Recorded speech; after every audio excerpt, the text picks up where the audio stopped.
Good afternoon, everyone. I hope you guys are doing very well. Uh, in this lecture, we're going to be exploring or learning or understanding about a very fantastic data structure called van-Emde Boas trees. Excuse me for my pronunciation, but here the idea is to understand the concepts behind van-Emde trees. All right.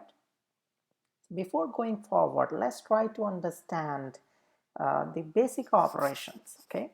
For many applications, they just need search, insert, or delete, okay? These operations, or you may call it like dictionary operations, you have seen, English directory or, dictionary. You get a, how you search a particular word in a dictionary. The similar concept we're gonna be, applying in those things. So what is the simplest kind of dictionary structure? Well, it's a direct mapping table. You have a key and the value pair. Key identifies where the value is, or you may think of there are several rooms in an apartment building, okay? Each room can be opened by a unique key, all right? So it's in the same way, direct address table. Now these have these are very useful when, you need, direct mapping, and your keys are not, too many. You have just, a couple of keys or handful of keys. It's easy. You can, maintain an array and easy to implement. Okay. But think about a situation when you have millions of keys. That will be, a bit tricky when you want to do search, insert, or delete operation. Okay. So the basic idea here is that you have, say, universe of keys, right? And you want to map these keys to an array. Not all of the keys, only a subset of the keys you are really you need, okay, at a time, let's say. So you want to keep those subset of keys in main memory or RAM, random access memory, and your data may, reside anywhere in your storage or memory area. And then with the pointers, you can link to that data. So how it can be, say for example, you have subset of keys which includes key number 1, key number 5, key number 7. And as we can see in this diagram, you are just simply mapping these keys to an array. Okay, we can call it a table as well, and this array will have link to where the key and the data, or in other words, data, you may think of the door, and 1 is the lock, okay, of the door where you're gonna put the key.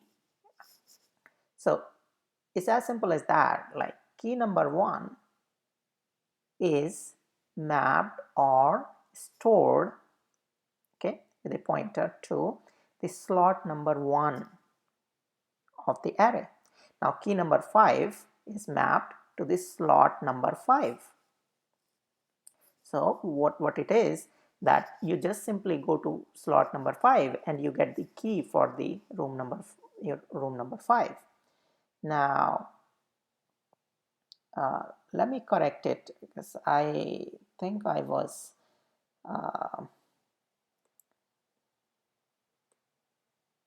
this is 5 and this is 7. Okay,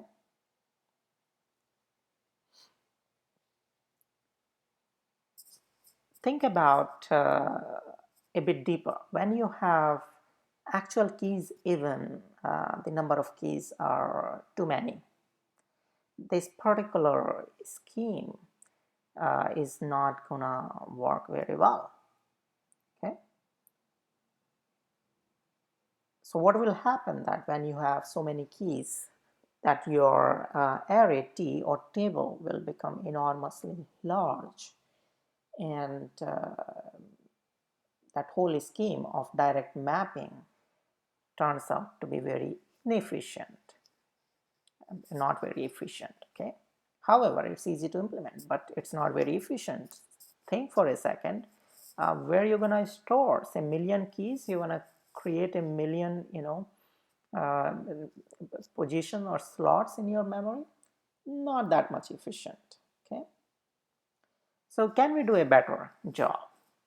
Okay, so we learned about something called hash tables. Okay, so what actually the hash tables are doing?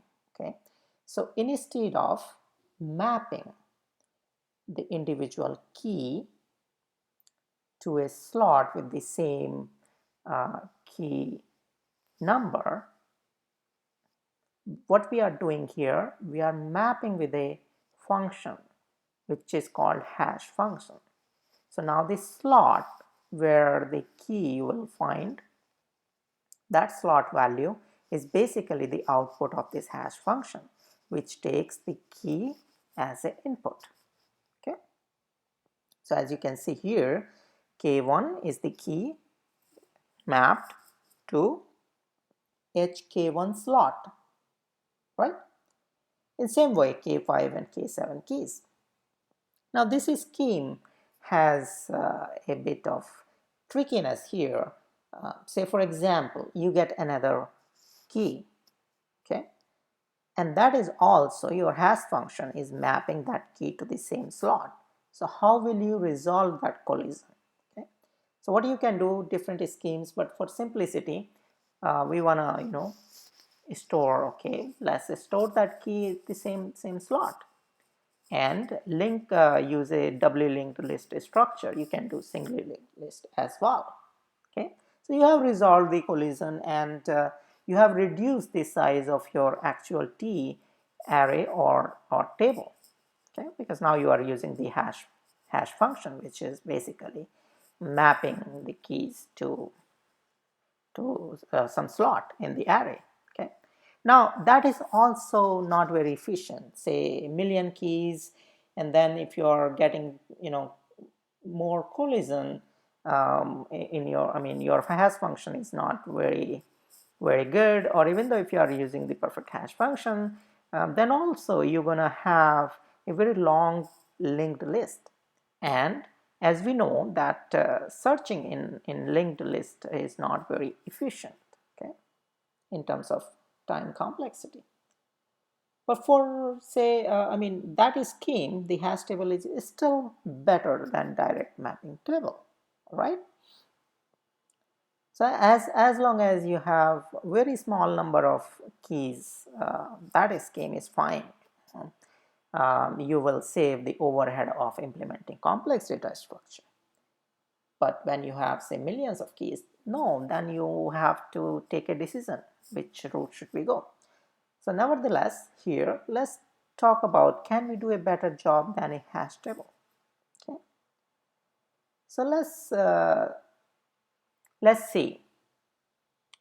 And also we want more, means we want we not only the search, insert and delete operations, we want to have some more operations which are commonly used. We can use it such as predecessor of a key or successor of a key. What does it mean, predecessor of the key? Means that the dictionary element with the largest key such that the key X is less than or equal to K, which you want to check the predecessor. Or in a diagram form, we can say it like, say, the black line representing the key K, and we want to check the predecessor of the K. Okay, so this point, as we can see in the diagram, it will be the predecessor of the K, and in the same way, successor of the K. Okay, now if we want to see these operations, if we want to implement on this hash structure, will not be very efficient. Okay, it will depend on you have to search inside these linked lists, and it's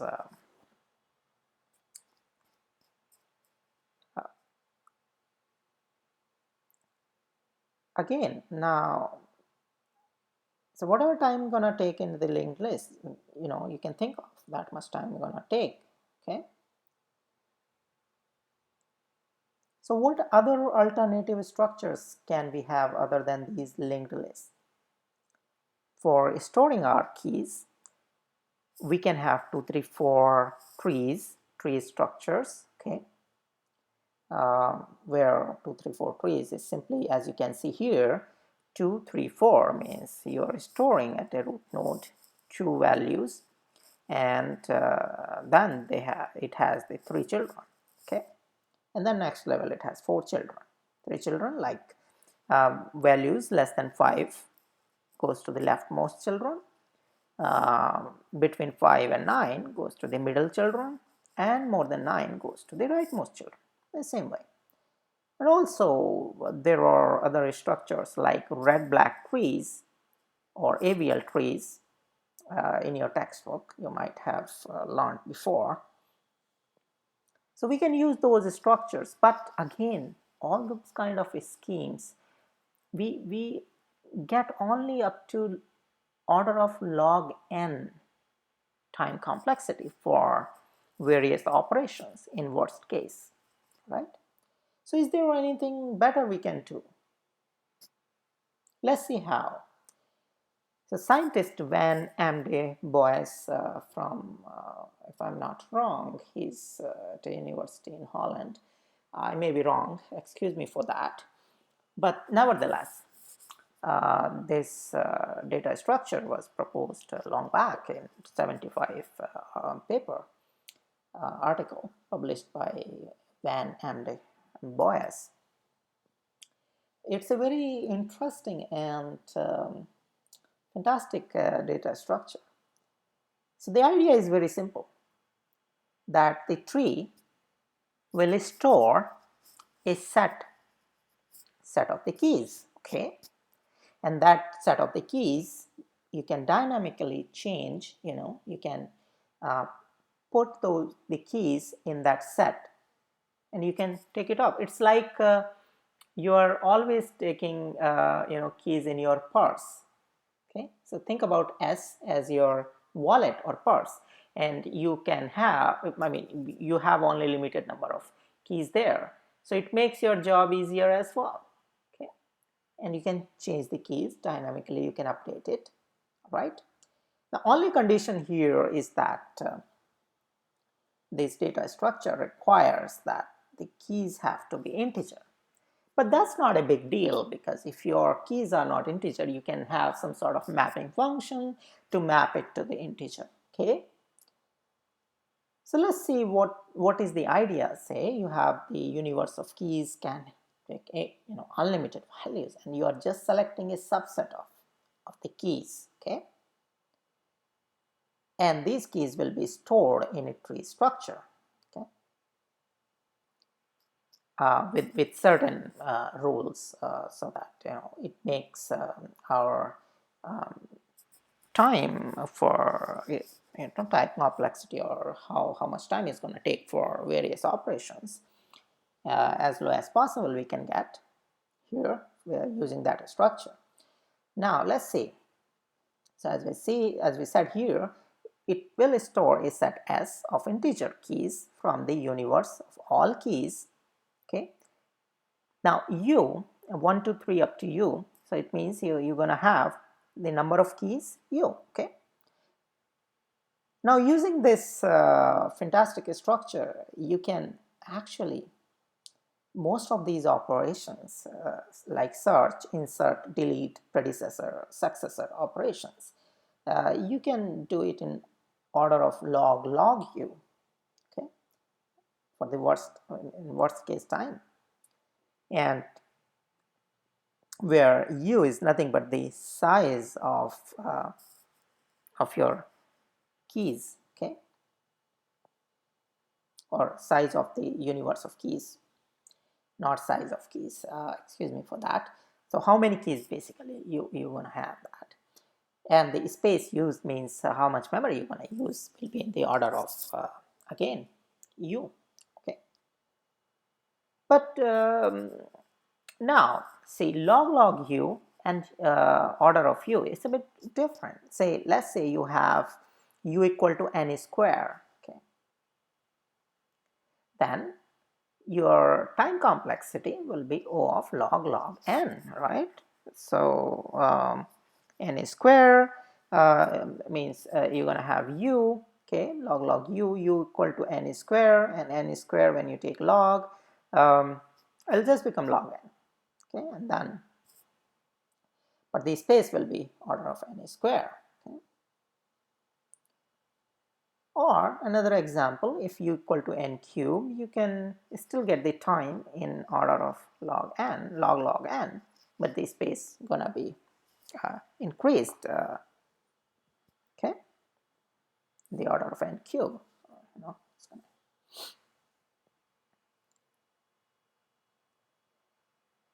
So what is the basic idea behind van-Emde, how we arrived at that structure? So let's try to develop some intuition or intuitive idea for this tree. So what if we store, okay, the set S or the keys which we wanna have in our wallet or in our set. Okay, so we store those keys in a particular slot in a big array. Okay, and that array is, size of the array is nothing but the size of the universe of keys. Okay, and it's a simple intuition that if we have, say, key number 3, okay, in my wallet, then what I'm gonna do, I'm gonna mark that location in my array, big array, mark to 1, and all other locations by default are 0. So if I have key for number 3, and I'll just mark it 1. Same way, if I want to have key number 6 in my wallet, okay, I'll just mark position number 6 in this array. Okay, and same way, key number 8. Fantastic. Now think about the search operation. Okay, so it's very simple. Like, say you want to find a key number, say 8, so you just look at the A8. Or say if you want to say whether your wallet has key number 9, okay, so you just simply check the slot number A9. Okay, so you don't have to basically search the whole array. You just check the position number 9 in the array, and if it is 0, it means your subset S doesn't have that key. Simple enough.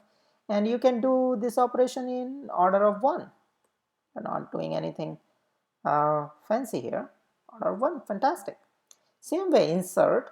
If you want to insert a key, you just simply go to that particular location. Say if you want to insert a key at position number 12. Okay, so I want to insert a key at position number 12. So I will just make A12 equal to 1. Simple. And I can do that operation also in O1 time. So I have inserted a key. And if I want to delete a key, I'll just simply, instead, if I want to delete, say, at location number 8, I'll just revert this number 1 to 0, okay, or flipped over the bit. So think about this big array A. It's just a array of 1 bit, right? So think about in your memory, the integers are represented by 16-bit, 32-bit, or long integers 64 bits. But here it's just a yes and no Boolean value which this array gonna have. So you just, instead of storing each location, if you're gonna store as an integer, so each location will correspond to 32 or 64 bits. But here each location is just 1 bit, so you just need 16 bits of memory storage. Fantastic, you don't need much storage. But having said that, now you can do these operations, search, insert, delete, over time. But think about for the predecessor, I'm sorry for my pronunciation, for predecessor operation or successor operation, okay? So if I want to check the predecessor of 11, so what I'm gonna do, I have to check all the locations till I find the valid bit at certain position, okay? So if I want to check predecessor of 11, then I have to check 10, it's 0, okay, move to next one, 9, it's 0, then 8, I find 1, okay, predecessor of 11 is 8, okay. In the same way, successor, so that operation is still gonna take, in worst case, order of u. So I have to in worst case I will have to go through this whole array, okay.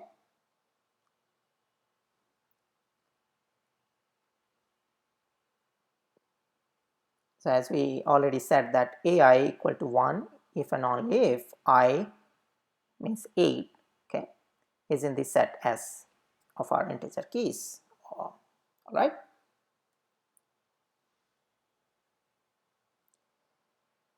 Can we do a little better job? Let's try. So remember, in this array simple case, we are getting a time complexity of order of u, or whatever number of locations we have in our array, or basically size of our universe of keys, okay. So let's do something else, okay. Now what if we make a binary tree on the top of this array, say, and if, say, we are making a binary tree, so if both positions, left and right child of this tree, are empty or marked with a 0, we just mark the parent with a 0, and if either of the child is marked with a 1, we will mark its parent 1, and we construct this binary tree, okay. Let's go to the next level up. Same formula, either of the child is 1, we make its parent 1, good. So far so good, so far so good, good. So what did we do here? We simply made some structure on the top of that, so that our searching operation, okay, or say finding predecessor or successor, because in those operations we have to search the whole array. Now making this binary tree, we basically reduce the search time by log u. From O of u we came to O of log u, okay. So we reduce the time, and notice the height of the tree would be order of log u. Now let's try some operation. Say if you want to just check, okay, whether, say, element or key number 8 you have or not, you just simply check what is at the A8. A8 is 1, it means the key 8 you have in your subset S. Okay, but what if you want to insert a key in this? Now that would be a bit trickier because now we have a binary tree on the top of this big array. So how are we going to insert? Let's say we inserted at 12, position number 12. So we set a 12 one. Now we have to make arrangements for its parent node. So earlier it was 0, now we have to make it 1, and then next parent 1, this parent 1, till we reach up to the root level. Okay, so this traversing through the tree, that is consuming time of order of log u. Same way, predecessor. So let's say we want to find the predecessor of some node. Okay, so let's say I want to find a predecessor of 14. Okay, so predecessor of 14. So what I'm gonna do, I'm gonna check its parent. If its parent is 0, okay, it means that the associated left children is not marked. So we have to move to its parent. Then we came at the 1. It means that there is a possibility to find predecessor either of the child of the 1. Now predecessor means, if you remember that if we are here, let's say this is K, so that node will be predecessor. Okay,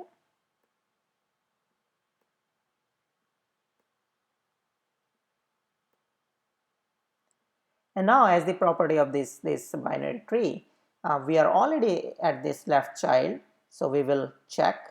Now we go to its parent is marked, good. Now we move to the left child of this parent, that is marked, good. Now we move to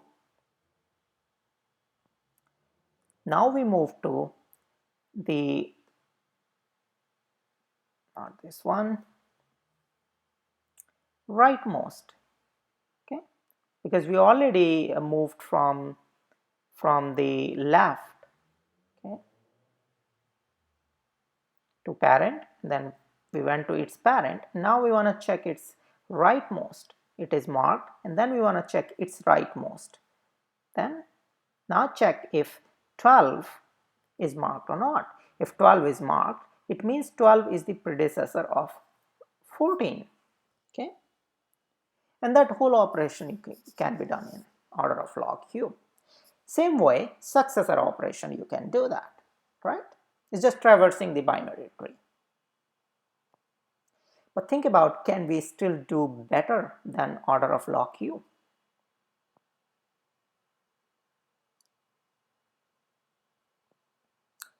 I think, yeah, as this van-Emde Boas tree structure promises, we can do something better. Okay.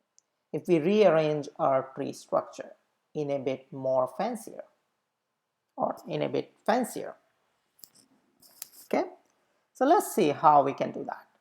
That was our original array, and the idea is that if we build constant okay, so remember that when we were building the binary tree, the height of the binary tree was in the order of log u.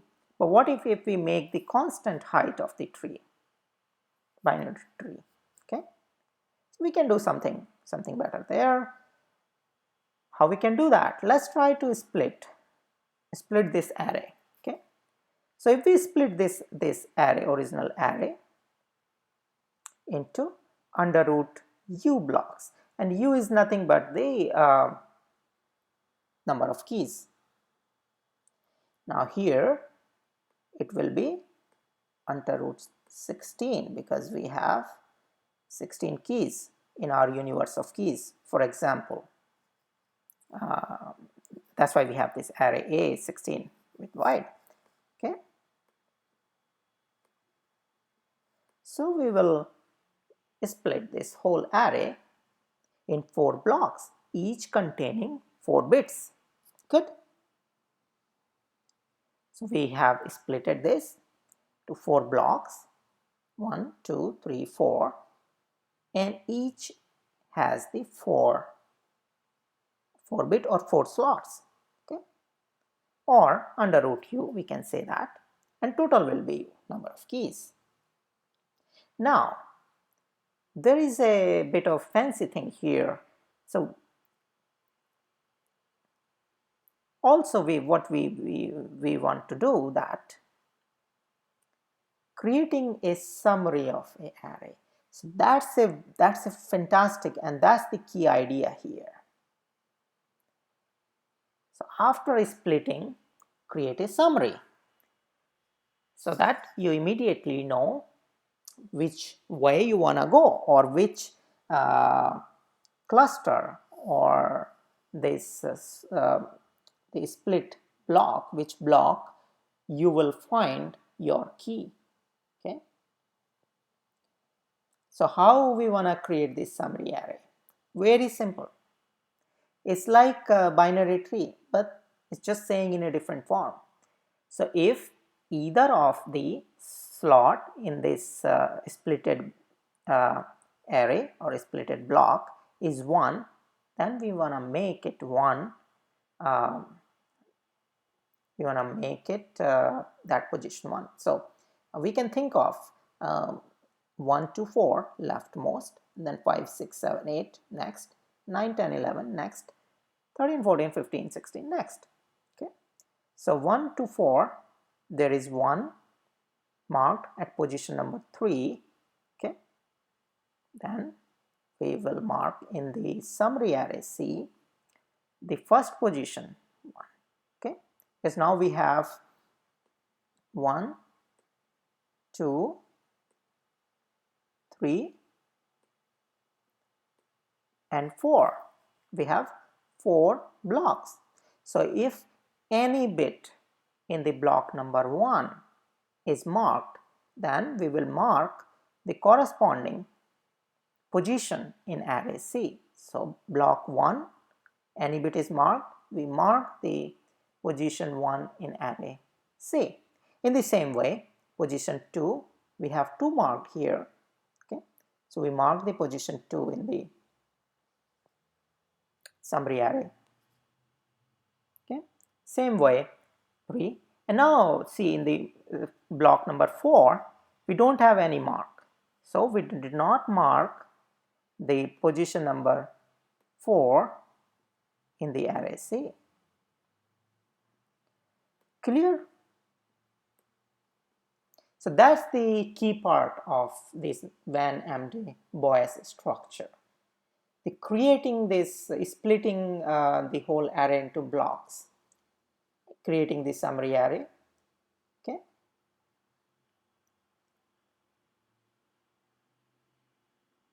and see here, fantastically, height is 1, so we can do operations in just order of 1. Good. And delete, predecessor and successor operations will take order of under root u, because here what we did basically, we splitted A into under root u blocks. Okay, now the interesting part comes, how we can use that property, okay, of splitting into under root u blocks recursively. So that's basically the idea of Emde tree.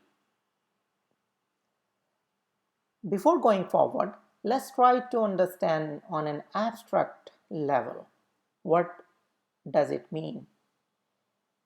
So we have this universe of keys. Okay, now that universe of keys we have splitted, okay, into blocks with a size under root u. Okay, and each block will have under root u elements. Good. Think of each block, each splitted block as a small universe of keys, and apply the same procedure again and again till you find, you come to the leaf level. Okay.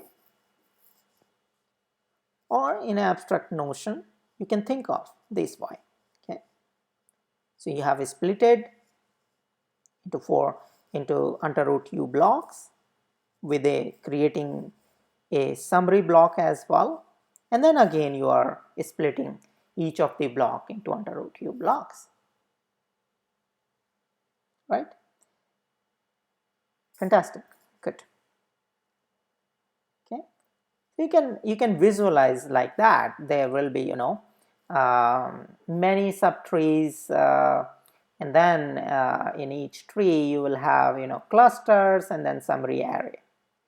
And then finally at the leaf node, you can think of something like this. You can sort of getting some kind of this image in your mind. But that might not be quite like that, but just to give you an idea how you can think of that whole thing on an abstract level, that we are splitting the whole universe of keys into under root u blocks, and u is the actual original size of our universe of keys. Okay, and each splitted block will also have under root u keys, and then split that again, so you will get that structure. Now interestingly, how do we build this B and C arrays, or you can say structures or clusters, whatever you want to say it? How do we build? Fantastic, recursion. We will build it via recursion. Okay, so let's see what is the algorithm to build it. Okay, so these are, I'll explain in a bit more, but just see few things here. For block I, build the data structure BI, that is splitting, the block is splitted, okay, which stores element from 1 to under root u, as we were discussing, and a key X is stored in BI, any of the BI, if this condition is true. Okay, now we are using this condition just to offset things, because we are here talking about array position 1, and you may have from 0, so don't worry about it, just take it as it is, or you can analyze it, but the idea here is that so that we are consistent from the very beginning, and just to offset the whole thing. Now and the I, okay, is stored in summary data structure C if and only if B of I is non-empty. So idea is the same way, going back to our binary tree structure on the top of that array, but in a little different fashion, but similar idea. Okay, so let's say the insert operation recursively. First we determine which BI it belongs to, and then if BI is empty, then we recursively execute the insert operation for this C summary array, and then recursively insert operation for the BI. Now here notice that we are using the two recursive calls, and if too many recursions are going on, it will just get out of hand. So we want to reduce these recursion to one recursion. We will come to it later. Let's see another operation, predecessor. Predecessor and successor operations are similar, very similar. In one, you are checking the predecessor of K. They are very similar operations. In in one you will check whatever is the largest key, which is smaller than k, and in another one you will check the in successor you will check what is the smallest key which is greater than k. Okay, similar operations. And in predecessor, first same thing, determine which bi x belongs to, your key belongs to, and then execute predecessor recursively,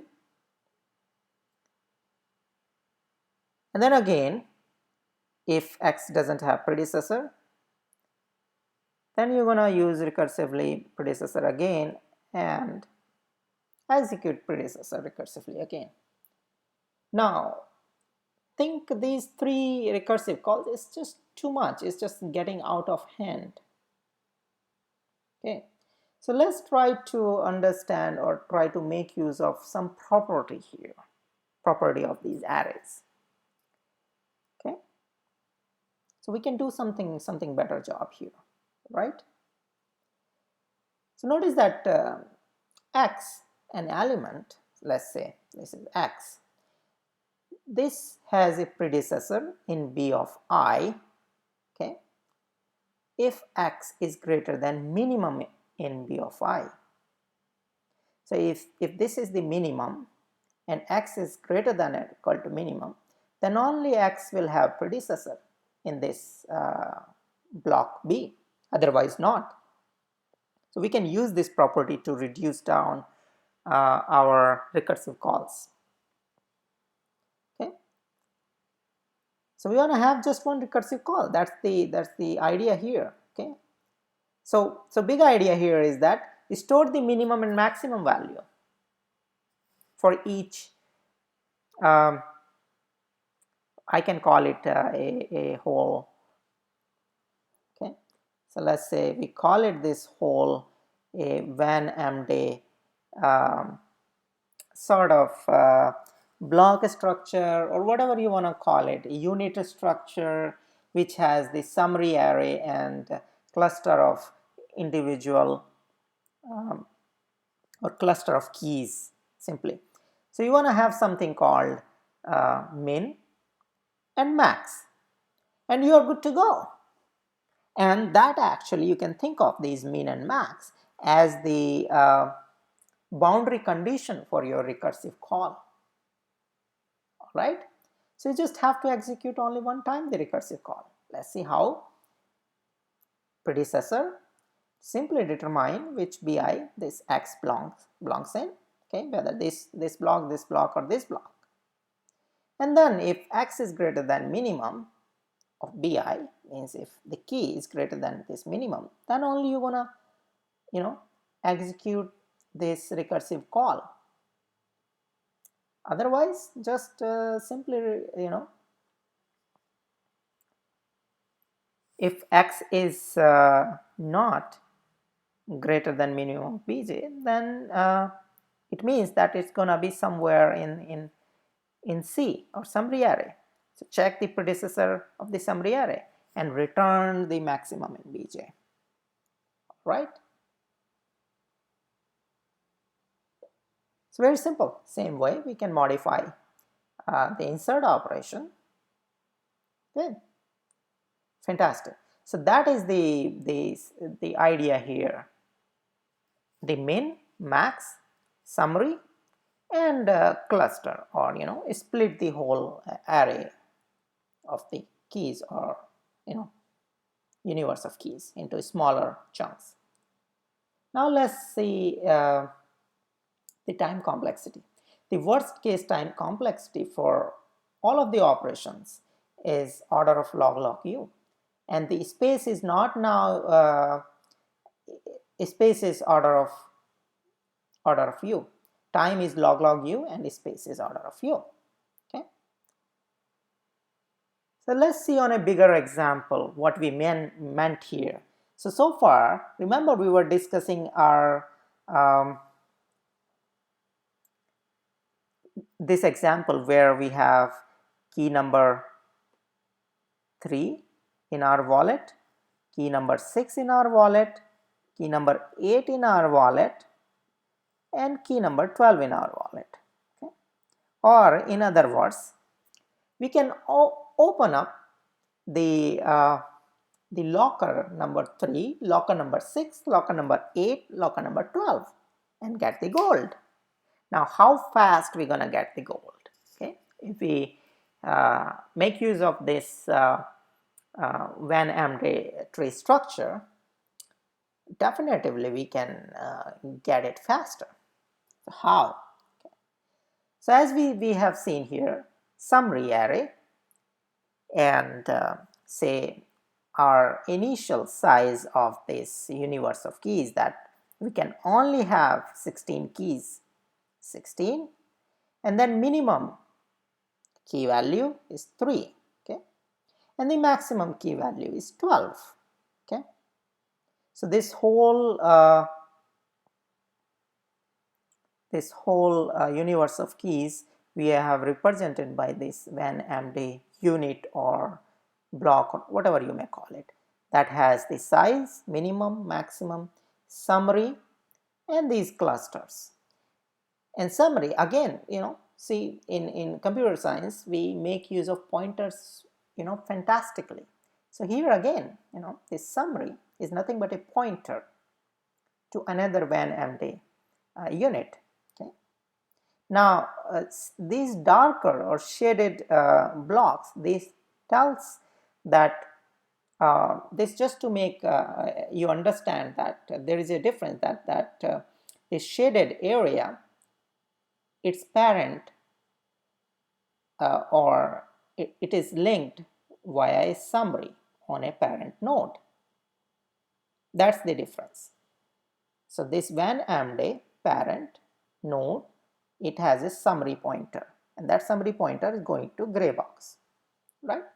Now this gray box again, so for this, remember we had this C summary array, we had these bits filled up at position number 1, 2, 3, and 4. Okay, we have these bits filled up 1, 1, 1, 1.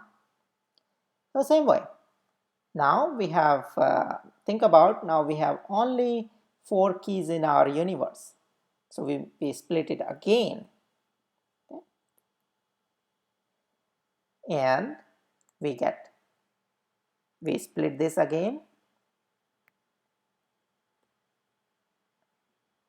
and we get new summary array, which is 1, 2. So in new summary array we have 2 keys, okay, and 1 is marked and 2 is marked, means minimum is at position number 1 and maximum is at position number 2. Okay, now that is pointed or pointer connection with the summary of this array C. Isn't it fantastic? Now cluster, what its cluster will have? Its cluster will have simply that number of elements. So think about this, we have made a cluster and another cluster will be 3 and 4. So this 1 and 2, that cluster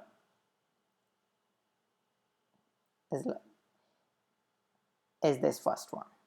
Okay. So we have minimum 1 and maximum 2 is also marked. So minimum is marked and maximum is marked. Okay.